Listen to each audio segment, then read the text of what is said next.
नमस्कार मित्रों, हमारे यूट्यूब चैनल पे आपका बहुत-बहुत स्वागत है।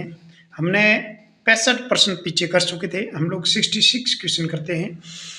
क्वेश्चन में स्पष्ट रूप से लिखा हुआ है कि यदि कोई रेखा 1,3 बिंदु से गुजरती है तथा उनके अक्षों से समान परंतु विपरीत चिन्ह के अंतःखंड को काटती है तो उसका समीकरण क्या होगा?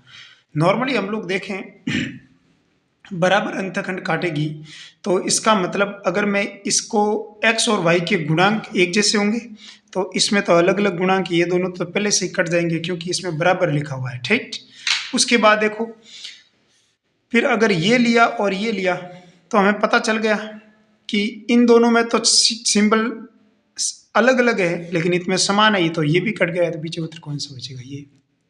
और मेथड ये पड़ा, ऐसे करना प्रश्न, ऐसे करना तरीके से। अगला हमारे पास है एक त्रिभुज दिखा हुआ है, एक कोऑर्डिनेट है 2√3 -1/2 -1/2 -1/2 2, -1/2 शीर्षों वाले त्रिभुज का लंब केंद्र क्या होगा? इस त्रिभुज में आपको लंब केंद्र पता लगाना है। चलो हम लोग लंब केंद्र लगाने से पहले हम लोग चेक कर लेंगे कि इस त्रिभुज के शीर्ष है तो ये त्रिभुज कैसा है। अगर त्रिभुज में ए और बी की अगर मैं प्रवणता निकाली तो मेरे पास प्रवणता आई 1/3।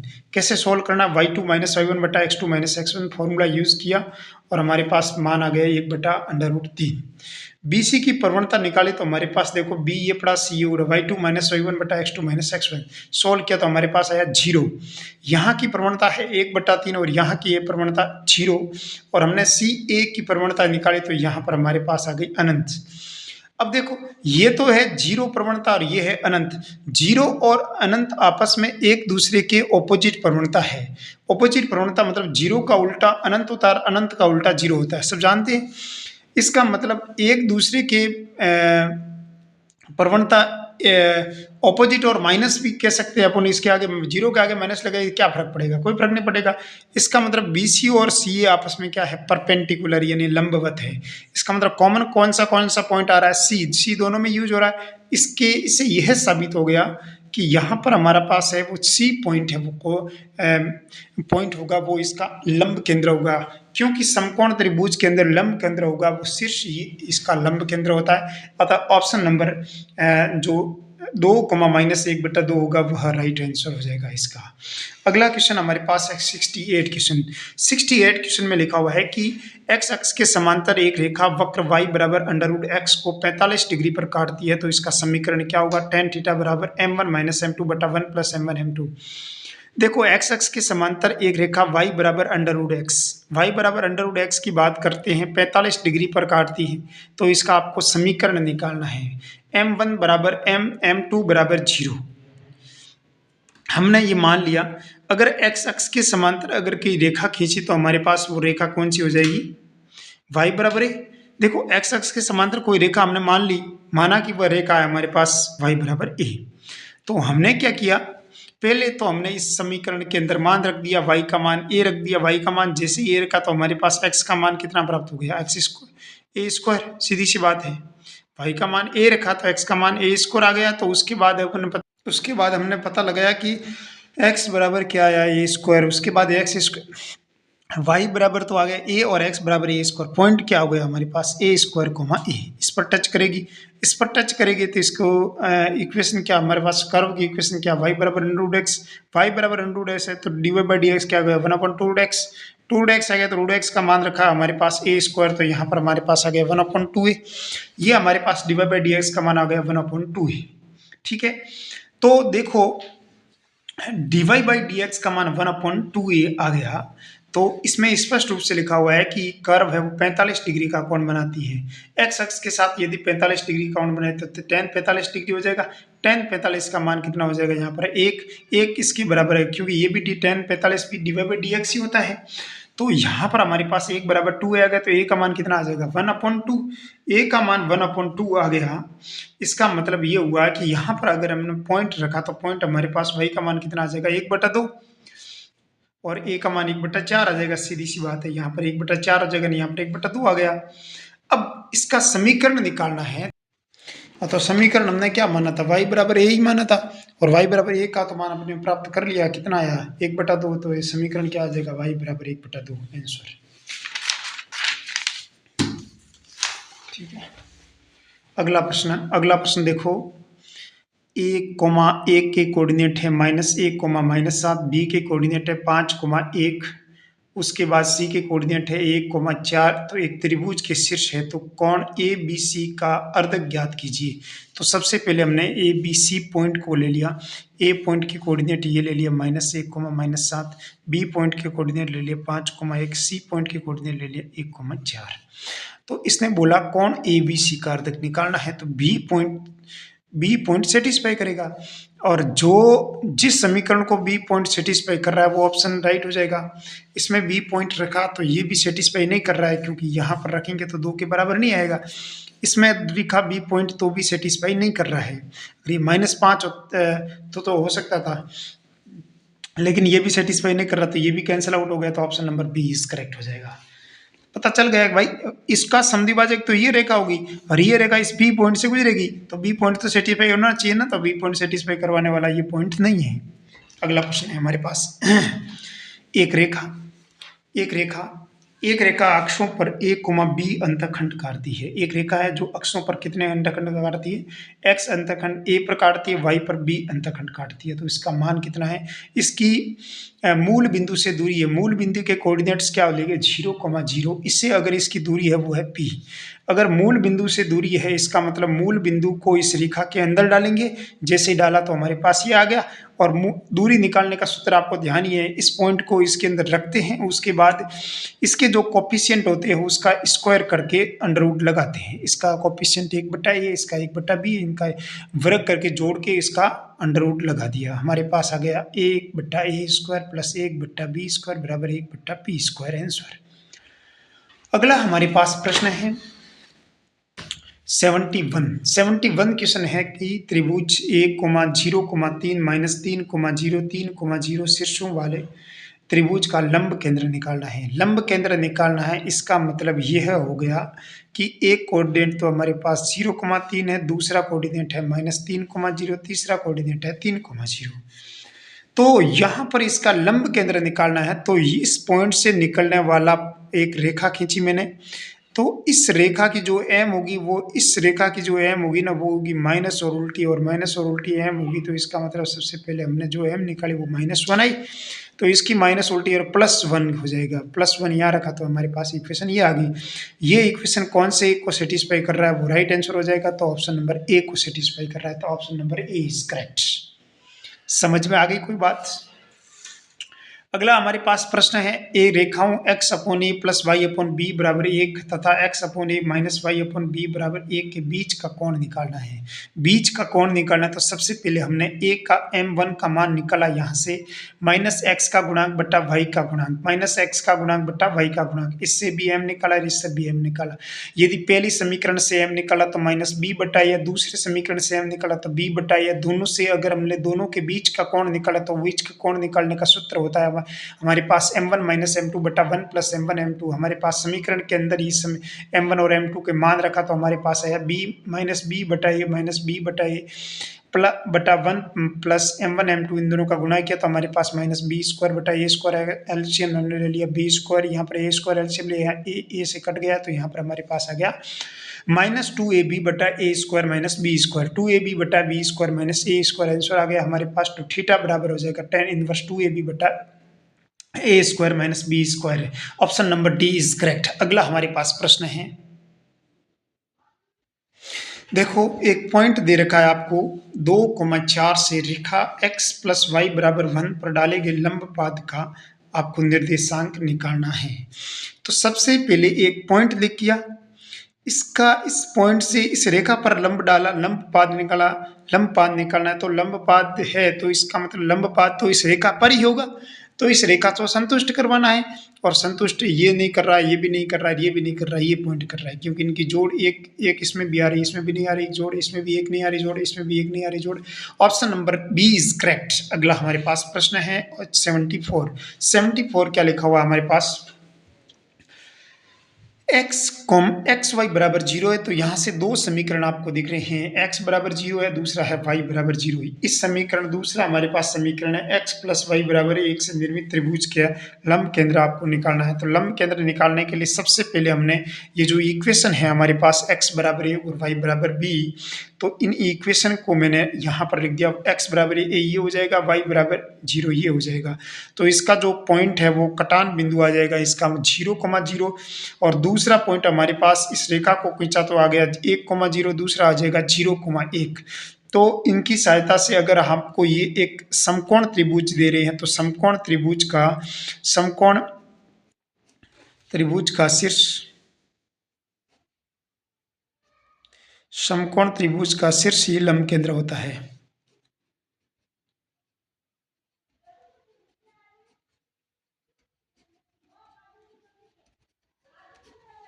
ये आपको ध्यान रखना है। आपको ध्यान रखने योग्य बात है कि समकोण त्रिभुज होगा, इसका जो शीर्ष होगा वही इसका लंब केंद्र होगा।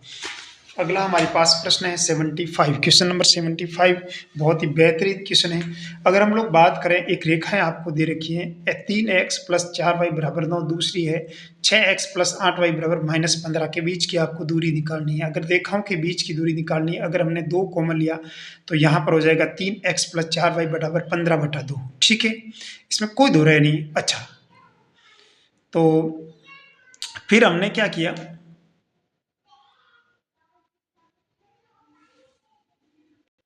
यहाँ तो इसको 15/2 क्योंकि ये, अच्छा फिर हमने पहले इसमें क्या किया बताऊँ आपको, इसको इसमें 2, इसमें 6 है, इसको 6 बनाने के लिए 2 से गुणा किया, 2 से किया तो ये 6 हो जाएगा, ये 8 हो जाएगा, 9 18 हो जाएगा। अब देखो ये और ये सेम हो गए, एक्स और वाई की कोफिशिएंट इक्वल आ गया, इसका मतलब जो लाइन है वो पैरेलल होगी। अगर पैरेलल लाइन के बीच की दूरी निकालनी है तो C1 minus C2 under root A square plus B square होता है। ए का मान भी यहाँ पर एक्स का गुणांक होता है और बी का मान होता है वो वाई का गुणांक होता है। एक्स का गुणांक 6 है और वाई का गुणांक है हमारे पास 8। 6 का स्कोर 36 हो जाएगा, 8 का स्कोर 64 होगा। 36 और 64 जोड़ा तो हमारे पास 100 हो जाएगा, 100 का रूट होता है 10। ऊपर हमने C1 माइनस C2 निकाला तो 18 माइनस 15 हो जाएगा, 18 और 15 33 हो जाएगा, 33/10 हो जाएगा, 3.3। 3.3 इज करेक्ट आंसर। अगला हमारे पास प्रश्न है, बहुत ही अच्छा बेहतरीन क्वेश्चन है, वो है 76 बहुत ही बेहतरीन क्वेश्चन लिखा हुआ है कि यदि एक रेखा x1, y1 से गुजरती है तो इस बिंदु पर उसका अक्षों के मध्य रेखाखंड समद्विभाजित होता है, तो उसका समीकरण आपको निकालना है। समद्विभाजित होता है तो सबसे पहले हमने एक रेखा मान ली x/e प्लस y/b बराबर 1, ये एक मानक समीकरण है जो अंतःखंड को विभाजित करने वाले रेखा का समीकरण है। तो इनकी सहायता से अगर हमने इसमें इसका मध्य बिंदु निकालने की कोशिश की तो मध्य बिंदु निकालने का सूत्र होता है x1 plus x2 plus y1 plus y2/2 होता है। ठीक है, इनकी सहायता से हमने जो पॉइंट है मिड पॉइंट है, उस मिड पॉइंट को हमने निकाल दिया। देख लिए, ये मिड पॉइंट निकाल दिया। अब आपको क्या करना है, एक तो यहाँ से हमने x1 माना तो a/2 आ गया, y तो a का मान कितना है 2x आ गया, b का मान यहाँ से 2y आ जाएगा। तो हमारे पास फॉर्मूले में मान रखा तो ये इक्वेशन आ जाएगी, ये इक्वेशन राइट हो जाएगी। राइट, बहुत नॉर्मल क्वेश्चन है। a का मान और b का मान रखा तो ये हमारे पास इक्वेशन आ जाएगी। अगला 76 हो गया क्वेश्चन 77, क्वेश्चन नंबर 77। देखिए क्वेश्चन नंबर 77 बहुत ही बेहतरीन क्वेश्चन है। समीकरण लिखा हुआ 2x square plus 7xy plus 3y square plus 8x minus plus 14x plus lambda बराबर 0 एक सरल रेखा युग्म को व्यक्त करता है, तो लैम्डा का मान क्या होगा।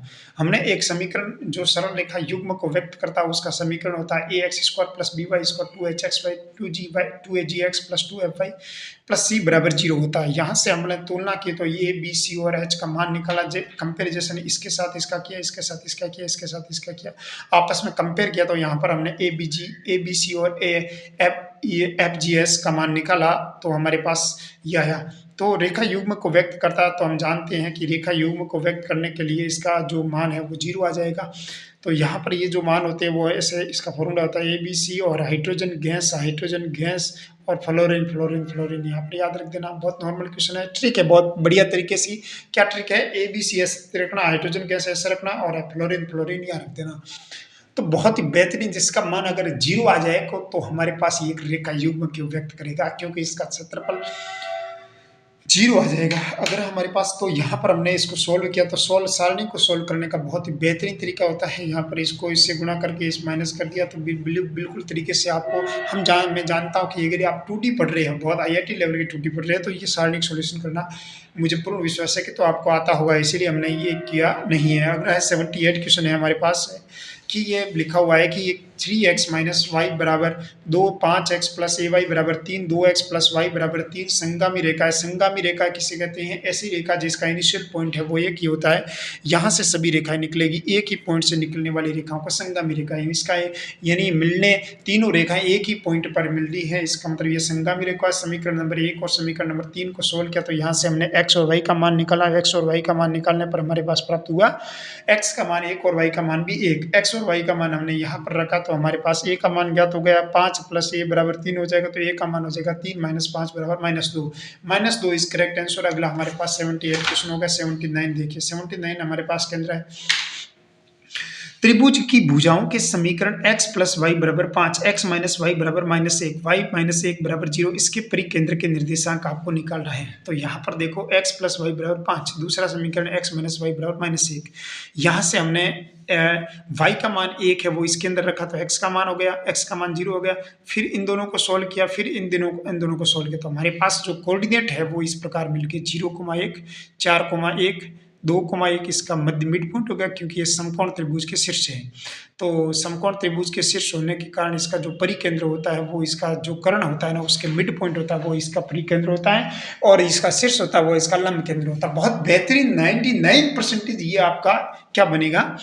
ये आपने कैसे पता लगाया कि ये एक समकोण त्रिभुज है? तो हमने ए बी सी पॉइंट निकाल दिए, तो ए बी का हमने प्रवणता निकाली, जो हमारे पास आ गई 2, ए 2/2 बराबर 1 आ गई। बी सी की प्रवणता निकाली, हमारे पास 0 आ गई, लेकिन इसकी प्रवणता -1 आ गई। लेकिन इन दोनों को हमने मल्टीप्लाई किया, तो हमारे पास प्रवणताओं का गुणनफल -1 आ रहा है। अतः हमें सत्यापित हो गया कि जो दो प्रवणताओं का गुणनफल -1 आ रहा है, इसका मतलब उनकी मध्य की जो कोण है वो 90 डिग्री है। अगला हमारे पास प्रश्न है 80वां क्वेश्चन है हमारे पास कि रेखाओं x cos alpha plus y sin alpha बराबर P1, x cos beta plus y sin beta बराबर P2, alpha is greater than beta के बीच का कोण निकालिए। यहाँ से हमने m1 का मान निकाला, यहाँ से हमने m2 का मान निकाला। m1 का मान -x का गुणांक बटा y का गुणांक, तो हमारे पास आ गया माइनस का कोट अल्फा। यहाँ से हमने m2 का मान निकाला, तो -x का गुणांक बटा y, -x का गुणांक बटा y का गुणांक, तो हमारे पास आ गया माइनस का कोट बीटा। तो हम जानते हैं कि टेन थीटा बराबर माइनस का कोट टेन थीटा बराबर m1 माइनस m2 बटा 1 प्लस m1 m2। इन्हीं की सहायता से हमने इसका मान निकाला। तो बहुत बढ़िया तरीके से हमने मान निकाला। तो minus cot alpha plus cot beta plus 1 plus cot alpha cot beta का मान रखे, इस कोट को हमने कॉस बीटा साइन के फॉर्मेट में कन्वर्ट करके उसके बाद हमने साइन अल्फा और साइन बीटा कॉमन ले लिया, एलसीएम ले लिया, तो उसकी सहायता से हमने इसका मान निकाल दिया। समझ में आया कि नहीं आया? बढ़िया तरीके से हमने इसको मेंशन किया, उसके बाद इनको एलसीएम लेके इसका आ गया, इसमें एलसीएम साइन अल्फा बीटा ये लिया गया, और ऊपर वाला फॉर्मूला बन गया साइन अल्फा माइनस बीटा, नीचे वाला फॉर्मूला बन गया cos alpha minus beta. Sine बटा कॉस क्या हो जाएगा? टेन अल्फा माइनस बीटा, इनमें टेन कट गए, तो अल्फा का मान थीटा का मान हो जाएगा alpha minus beta. Alpha minus beta is correct answer. Dear students, बहुत बढ़िया तरीके से आपके पास एंगल आ गया, वो हमारे पास आ गया अल्फा माइनस बीटा। जो ये स्टैंडर्ड लेवल के क्वेश्चन गिने जाते हैं, तो इन क्वेश्चनों को आप लर्न कर दीजिएगा। ये जो क्वेश्चन है बहुत ही बेहतरीन है क्वेश्चन, और इन क्वेश्चन को आप अल्फा माइनस बीटा दिमाग में रखना, अल्फा माइनस बीटा, ठीक है। परिकेंद्र होता है इसका, जो मिड पॉइंट होता है वही होता है इसका परिकेंद्र। अगला हमारे पास प्रश्न 81 क्वेश्चन नंबर देखो। 81 क्वेश्चन नंबर भी बहुत ही लंब पाद का आपको निर्देशांक निकालना है। बहुत बढ़िया तरीके से अगर लंब पाद का निर्देशांक निकालना है, तो हमने सेटिस्फाई करने की कोशिश की, तो लगभग सब सेटिस्फाई हो रही थी। तो उस दौरान आपको क्या करना है,